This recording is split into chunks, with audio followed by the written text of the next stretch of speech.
Life is meaningless. Welcome to Requiem for Tuesday. I am Adam Pecora. Here we are again.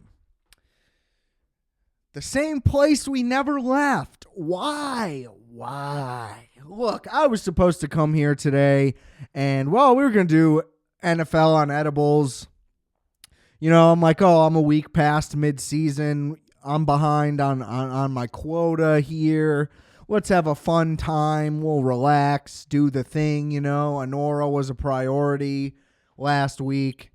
So, what's the harm? One more week of football. What could possibly go wrong? And look, I'm going to take it back to the beginning of the day, Sunday morning. I woke up dreadful. I felt how I felt, not going into Arizona, but, 10 minutes into the Arizona game. A still lingering feeling of the Hail Mary. And it's like,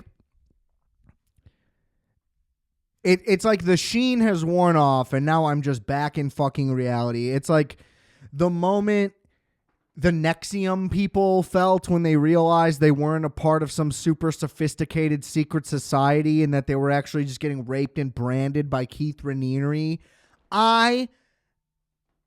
I'm not going to say that I'm going through that same experience, which I almost did, and that would have been a bad equivalency. However, it does not take away from the fact that every year I get brainwashed, and I have the nerve to come on this show and tell other people they're stupid. And you know what? Everybody needs a mirror because it's the biggest flaw in my entire personality is that I can just be fucking swindled by George McCaskey, the dumbest fuck who's ever lived. I mean, imagine being born into owning a football team and you're just like, I don't really like football. It's just like, go fuck yourself, man. The level at which this hurts and like it means so much to so many of us too. I'm not going to try to act like I'm the number one Bears fan here.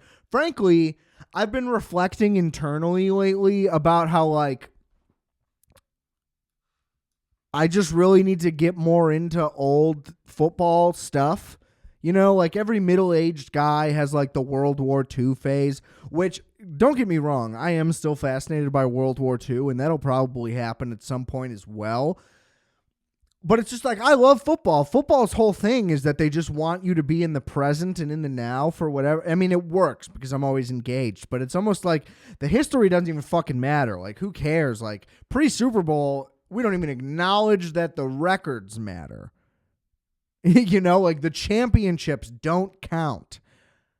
All of that's absurd to me. Well, I mean, as a Bears fan, especially because then we'd have a higher championship total. So I guess there is some bias involved in there. But anyway, my point is, like, I'm no historian here. Like, I know a decent amount, probably more than your average person. Just considering how popular the sport is, most people probably aren't aware of a lot. But the passion at which we bleed this navy blue and this orange and the ownership, like, I just don't even understand what the goal is in maintaining what they're maintaining. It's a shit product. It's a soft football team. And disjointed hiring practices, like, it just doesn't make sense. Like, because you have some weird loyalty because you like the person you hired? Like, is that the reason? I mean, you keep Eberflus and you go, okay, like if he builds a real staff, I mean, this is literally what the country's doing right now. It's like, let's reelect Donald Trump. That'll solve the last 4 years' problems, even though it didn't solve the problems 4 years prior when he got elected the first time. But, maybe he'll just hire better people. Like, it just doesn't make any sense. But the Bears have the option to choose someone different. They have the complete option. They're not beholden to a party system in which, other people make terrible choices. They have full reign and control over what they do, and they just continue to ignore What is practical and logical? I mean, you're watching the game on Sunday. Oh, it's 3rd and 5 or 3, whatever it was. And I say out loud, why are they in the shotgun? DJ Moore goes in motion. It's a screen. Oh, surprise. The defense knew that too, man. I don't know if you know this, Chicago Bears, but the way football works is you fucking watch what the other team did the week before and the week before that, and you see what their tendencies are. And if you can predict some of their tendencies, then maybe you have an answer for what they're doing and you can stop them. Or on offense, you can capitalize on them. These are the basic fundamentals. And I keep hearing about how bad the offensive line is, and I get it that they're banged up. Don't get me wrong, but literally the answer to beating the Chicago Bears is like blitz, like send 5. Don't do anything exotic at all. Just blitz. They don't know what to do. Nobody knows where to go. Nobody knows where to move to. The running backs don't know who to pick up. The linemen don't know which way to go. You run a stunt and they're flabbergasted. It doesn't even make sense that like coaching could undo that. It just seems like a fundamental of football that like offensive linemen should know what a stunt is. As I previously said on this show, like you do stunts in pee-wee football. It's a basic thing. And it is for some reason just beyond week after week, they can't handle it. And so it's like keep the offensive line coach, but hire a new coordinator. That doesn't make any sense. Apparently, they don't agree on what to do. It's like, well, isn't one guy the other guy's boss? Like, none of that adds up. Why would you retain any offensive staff when you hire a new coordinator? Unless that coordinator goes, I have experience with that guy. I like that guy. He's a good guy. I honestly would have interviewed him anyway. Then sure, I guess I can see it in that one specific case. But that doesn't happen. We pass on Cliff Kingsbury, who worked with Caleb Williams on the season prior for another guy, and we're running a scheme that is similar to the one we tried to run already. Like, we're hiring the guy based on scheme. We're fitting the quarterback into that scheme. Like, why are we doing that? That is proven to not be a good idea. And he is not playing well in the scheme. And the receivers are not playing well in the scheme. Why are we prioritizing the scheme? It doesn't make any sense. Daryl Johnston on the broadcast is literally like, I don't get why they won't just run a slant, 3-step drop and throw it. Every time they run an out route, it just works. You know why? Because the Patriots are bad. If you know you have your 2 starting tackles are out and then your guard goes down and then you're just like, well, we're just going to keep doing exactly what we're doing. It's like, why is the pivot not run it 45 times? And guess what? You only put up 3 anyway. So if the excuse is like, oh, well, they'll figure it out. It's like, what were you doing that was working so well that led you to believe that you should have continued on the path you were on? Just run it every play. Run those out routes. Again, like Johnston said, until someone stops it, like why are you constantly doing these horrible decisions? And then it was like 2 good plays in a row. Let's run a play action, like 5-step drop, long developer. You know the protection can't hold. Eberflus, preaching in the offseason. I believe I clocked this in this show. If you go back and listen to the tape, I couldn't tell you what episode it was, where he's just like, well, we don't want him to like be too risky with the ball though. So we're preaching ball security. And it's like, man, he's the star. You're admitting that he's the star and he's the guy who's supposed to take the franchise forward. But you're like, but we're putting handcuffs on him. He's got to do it our way. And it's just like, you should be listening to everything he has to say. He's constantly going out on these press conferences at 22 years old, completely saying all of the right things and still taking the blame. Which, not that none of it is on him. I understand that. But he still is like the rookie. And he's going out there and saying what needs to be better. And that things don't, like, taking accountability when it's not even on him. The routes these guys are running don't make sense. Now, there are 5 plays a game where it's like, oh, there's a guy open. Why didn't you let that ball go? Or just generally you're holding it too long, even if the downfield picture isn't clear on the screen. Those are called like rookie plays, though. Like rookies can make mistakes. I think if you go through, yesterday was not an example of this. Caleb had no chance. There was just nothing going on. But for most of the season, he is doing what is right, and he is trying to like read the field, and the scheme just doesn't allow anyone to be open. And just like with Luke Getsy, there are constantly two guys in the exact same spot downfield. And then other guys are just like bailout routes. There's like not even all options. A lot of the time there aren't checkdowns. And it's like four guys are running a curl, like not even three guys run a curl, one guy runs a go. Maybe one of the other guys is running an in. And everybody just knows it. Like it's unbelievable. It's like the scheme is there regardless of who it is. I just can't wrap my head around how Shane Waldron did this for 3 years somewhere else. Like what is happening in that building that makes everything so much worse? And it's so clearly so bad. And like just knowing football, there should just be really easy solutions. They're not necessarily going to work. I'm not saying the Bears are just going to go out and like be good.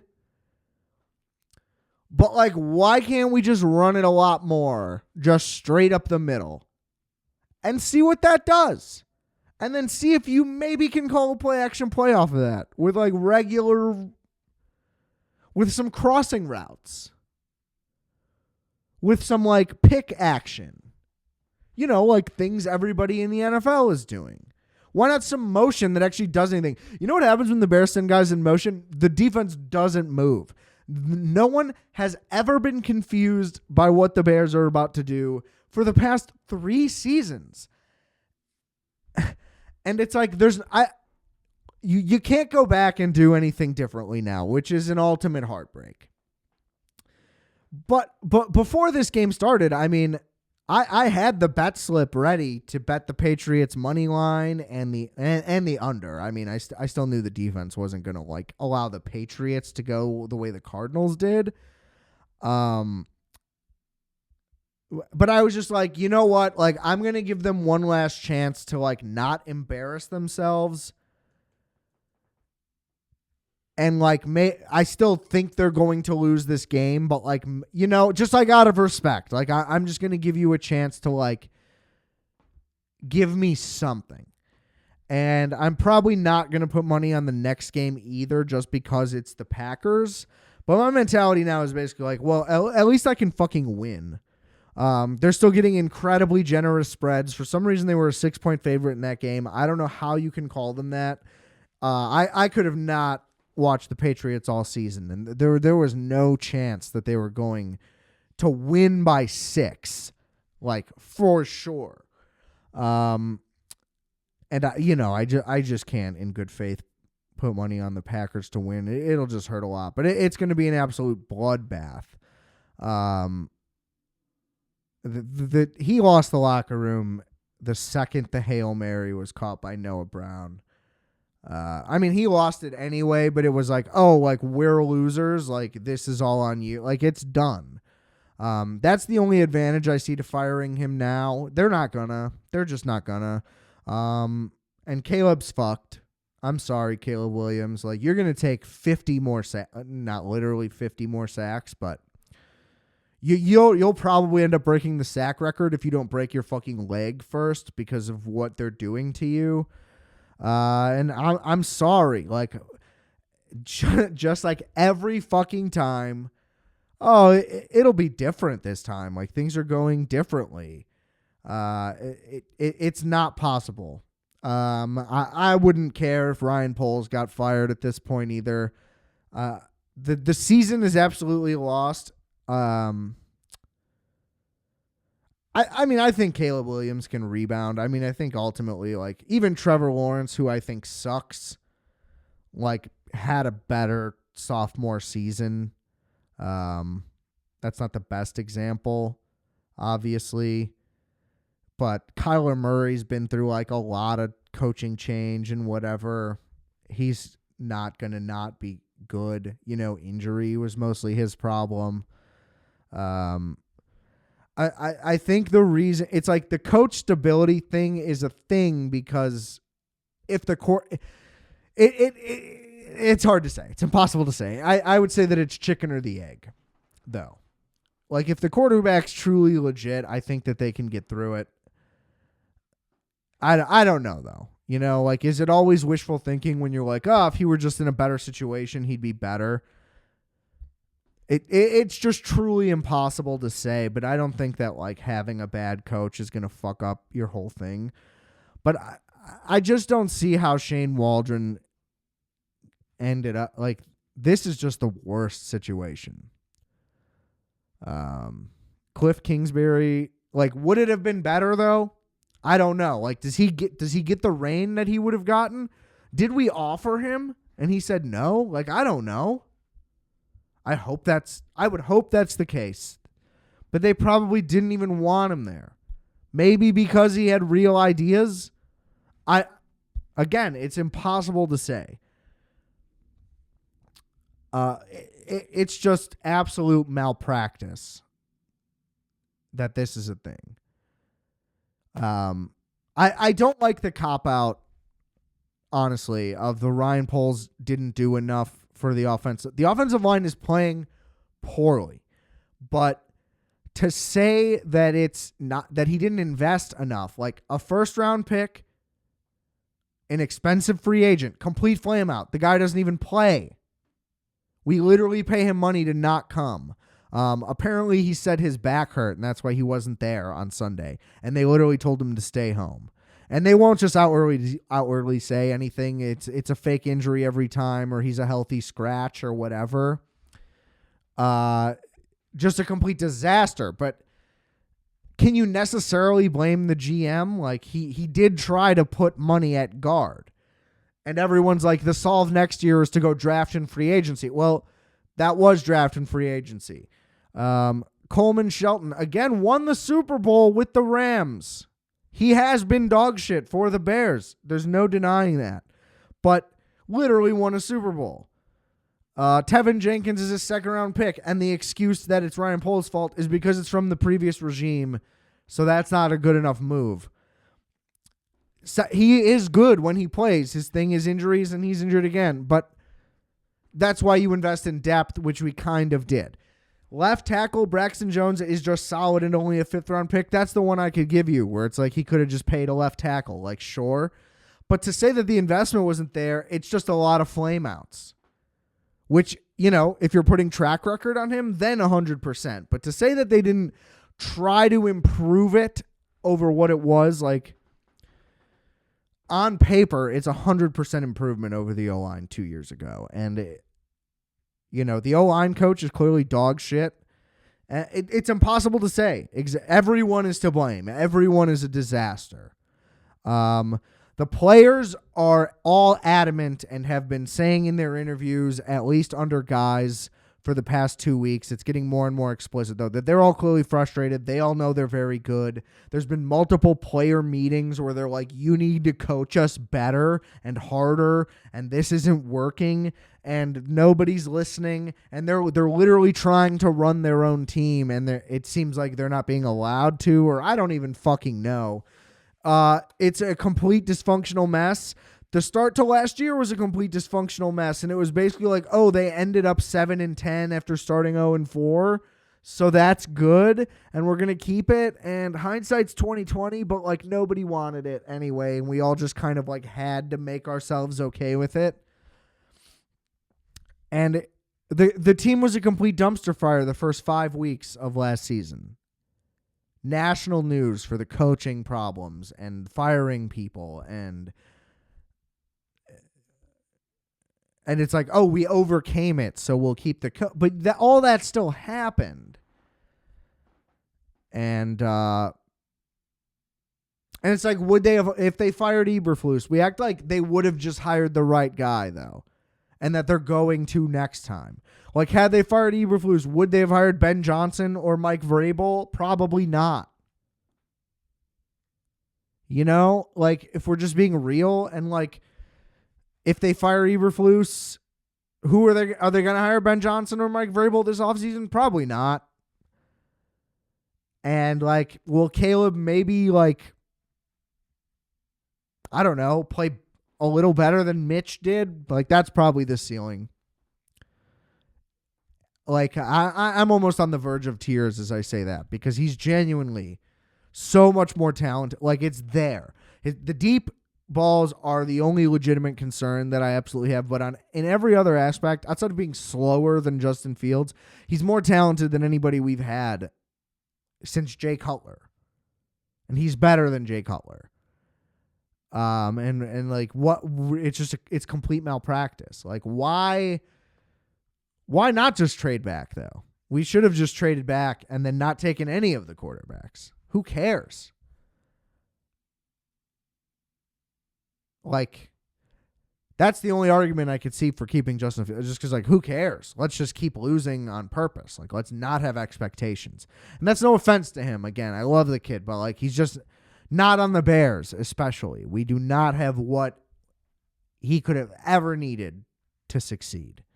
And it's, yeah, we'll probably draft someone new in 4 years. So, and I don't want that. I want to be 100% clear. Like, all I want is Caleb Williams to be. I mean, if he was fucking Ryan Tannehill, I'd be thrilled. Like, that would be amazing. Like, peak Tannehill. And I thought that he was like, he had the chance to like break the Bears curse, and that it just goes to show like that is just how entrenched like the Bears curse is. This is how incompetent and terrible they are, that like no one can overcome this. Like we need like a martyr, like we need like a Jesus Christ to come through and like pull off a miracle. There's no hope here. And like, would you want to there's clearly a reason too why like you just wouldn't want to coach here. I'm sure there's guys who have that thought, like, oh, I could go make things different over there. And then you go interview them and it's probably like, oh, this is how bad it is. Like this, the season was over right after the right after the Arizona game. Like halftime in Arizona, the season was over. I don't see how they win another game outside of a fluke. Unless whatever they do with Waldron and the other guy comes in and can just do like what I said and just be like, we're going to run slants, outs, and run the ball. And that's all we're going to do. Unless that happens and it happens to work, like it's just going to be a bloodbath the rest of the way. They genuinely, I might not win another game. The schedule is rough. And you know, cool. Like we'll get a higher pick, but so like we're just going to squander it. Any talent we get will be wasted, and then we'll trade them somewhere like Roquan, and they'll be awesome on an awesome team that actually wins. Like we didn't trade David Montgomery, we just let him go, but he's like, man, this is cool to be on like a winning team. And he said that when the Lions had not won that previous season, they were not good, or they were 9-7 or whatever it was. It wasn't last year. And then last year happened, and it's like, man, like good for you. Everybody gets to leave and see what like a real football team is like. So it's baffling, and there's no answer to it, and it's like, we need to get this tattoo removed. All right, I'm just gonna run through the slate. 0-1. Bengals, Ravens, you know, came right down to the end. This just isn't the Bengals' year. They're going to end up, 8-9 losses, maybe 10. underwhelming running game, underwhelming defense. The Ravens are fucking awesome. So I still think it's like Ravens-Bills for the soupy, even though the Chiefs don't stop winning, which that's 1-1. Had the Chiefs over the Broncos, but whatever. I mean, sums up both teams. They're both gritty. One wins, one doesn't. 1-2, I took the Colts over the Bills. The Joe Flacco thing's a mistake, but Anthony Richardson's bad. The Colts are just bad. 2-2, Chargers, Titans, easy one. The Chargers are awesome. All I wanted was Jim Harbaugh. I wanted Jim Harbaugh so bad. All he does is win, and, we're fucking idiots. 2-3, I picked the Bears over the Pats. Again, I picked all of this in the preseason. Going into the week, there was not a chance in hell I would have picked the Bears. 2-4, I picked the Commanders over the Steelers. That was a close one. Not much to say there. Both teams are actually good, and that must be awesome. Let's see here. 2-5, Jags over the Vikings. That was a mistake. Never picked the Jags. They're terrible. And Sam Darnold tried to give it away, and they just would not take it. Fucking Mac Jones. Let's see. I picked the Jets over the Cardinals? Really? Why would I do that? Oh, that's so bad. That puts us at 2-6. 3-6, Lions over the Texans. 5 interception win. I mean, I feel so good for Lions fans. Genuinely. I root for them. Not against the Bears. Thanksgiving's going to be so bad. It's going to be so bad. And I say that to people. And that's the thing. When I try to tell people about the Bears, that they act like I'm being so dramatic because I care so much. It's like, no. I'm trying to explain reality to you, and it's that bleak. Like, I'm this sad, which, to someone who doesn't really care that much about football, I get seems dumb and unnecessary, but it's because it's real, though. Like, I'm not being dramatic or exaggerating what's happening. Like, it's rock bottom. Like, all we needed, like, the defense could have been dog shit, and it wouldn't matter if we were lighting up points. Like, if Caleb was hitting passes and, like, but it's like we're regressing into a worse version of anything we've ever been, more sacks than we've ever given up. Like, it's beyond how bad you think it might be. There's a reason why it's going national now, and that people are like really, really alarmed. Like, they put up like 120 yards as a team. Like it's a real problem. They clearly have no idea how to distribute the ball, how to call plays, how to scheme plays. Like, they don't know about football. Anyway, I'm going to keep going. So what was that, 3-6? Doesn't even really matter. Who cares? 4-6. I took the Panthers over the Giants. That was a smart one. 4-7 though. I took the Saints over the Falcons. Oh no, the Saints did beat the Falcons. 5-7. Okay, we're clawing back to 500, and we're getting to 500. So I took the 49ers over the Bucks and the Eagles over the Cowboys. All of those very easy picks. 7-7. Wait, I'm miscounting. That's not even right. Let me retally this. I do this every time. Oh, that's 7-6. I'm giving myself too much credit. It just got so ugly there. But I did pick the Dolphins tonight, so that probably is 7-7. Let's just be realistic. Look, that's the NFL Week 10. This was supposed to be NFL on edibles, so I was going to do more in depth, but like this was my final Chicago Bears therapy type thing. I'll definitely, when we go through week 11, I'll do a spiel on it, but the Bears, I'm going to watch it because it's the Packers, one final week of torture, like just to watch the rivalry game. But genuinely, the Bears are officially relegated to second TV. I'm checking out.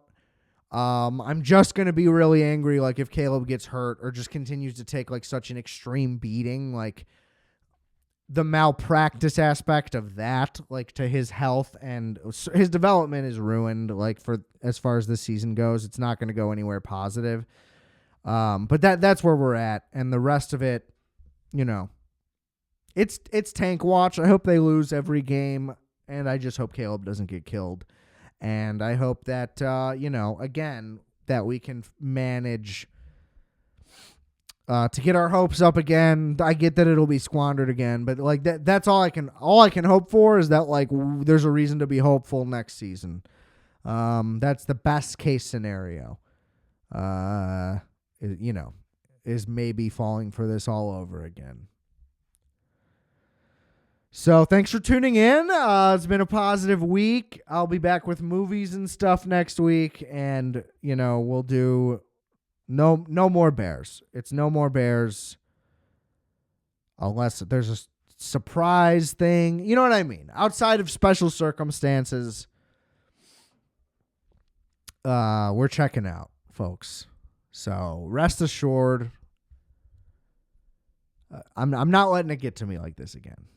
I can't even promise that. The Packers lost. If it's like 50, if we lose by 50, 40, even 30 something, if there's an injury, you know what I mean? Like big factors, like we'll do it again. We'll run it back. But second TV duty after this week. But then it's just Thanksgiving the week after that. I mean, it's just so bad. It's just so bad. Rate, review, and subscribe to Requiem for a Tuesday. Available everywhere. Thank you for listening.